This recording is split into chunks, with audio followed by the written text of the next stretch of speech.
આપણને જેણે બોલતા શીખવાડ્યું, ખાતા પીતા શીખવાડ્યું, ચાલતા શીખવાડ્યું, આ દુનિયા બતાવી, એ છે આપણા મા બાપ.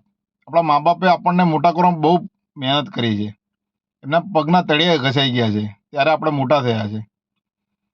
ઘણા લોકો ભણ્યા, ઘણા લોકો નથી ભણ્યા, પણ મા બાપે પૂરેપૂરી મહેનત કરી હશે એને ભણાવવામાં, મોટા કરવામાં. પણ જ્યારે મા બાપને વિસામો ખાવાના દિવસો આવ્યા, ત્યારે એ જ છોકરાઓ એમને વૃદ્ધાશ્રમમાં મૂકી આવ્યા છે. અને વૃદ્ધાશ્રમમાં તમે શું માનો છો, મા બાપ હોય છે? હું નથી માનતો મા બાપ હોય છે. વૃદ્ધાશ્રમમાં મા બાપ નથી હોતા, વૃદ્ધાશ્રમમાં સાસુ ને સસરા હોય છે. જો મા બાપ જ હોત ને તો લગ્ન કર્યાને પહેલા એ પોતાના માવતરને વૃદ્ધાશ્રમમાં મૂકી આવે. અને જે છોકરી પરણીને આવી છે ને, એ છોકરીને એનો ભાઈ એના સગા મા બાપને મૂકવા જશે ને વૃદ્ધાશ્રમમાં, ત્યારે છોકરી એમ કહેશે, ના તું ના મૂકવા જા ભાઈ, હું મારા મા બાપને હું મારા ઘરે લાવીને હું મારા મા બાપને સાચવીશ, હું મારા મા બાપને વૃદ્ધાશ્રમમાં નહીં મૂકવા દઉં.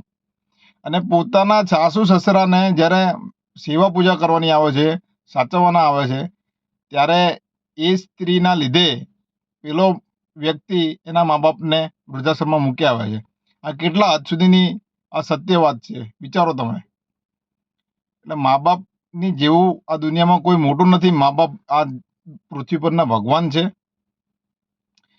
મા બાપની સેવા કરેલી ક્યાંય જતી નથી. મા બાપના જો આશીર્વાદ મળે ને તો તમે ધારો એ થાય છે. તમે જે વિચાર્યું હોય કે મારે આટલા હદ સુધીના આટલા પૈસા મારે કમાવા છે, મારે આટલા હદ સુધીનું દાન કરવું છે, પણ એ મા બાપની સેવા હશે ને તો જ તમે કરી શકશો, બાકી નહીં થાય. એટલે મા બાપના આશીર્વાદ બહુ જરૂરી છે. મા બાપને જીવતે જીવ એમને એટલી હદ સુધી પ્રેમ કરો કે મા બાપને એવું થાય કે ના, મારા છોકરાઓ અમે જે ધાર્યું હતું એના કરતાં વધારે અમને મળ્યું, ભગવાને એટલો અમને વધારે અમના છોકરાઓને પ્રેમ આપ્યો. આવો મા બાપને પ્રેમ આપતા રહો. અને વિડીયો સારો લાગ્યો લાઈક, ફોલો અને શેર જરૂર કરો.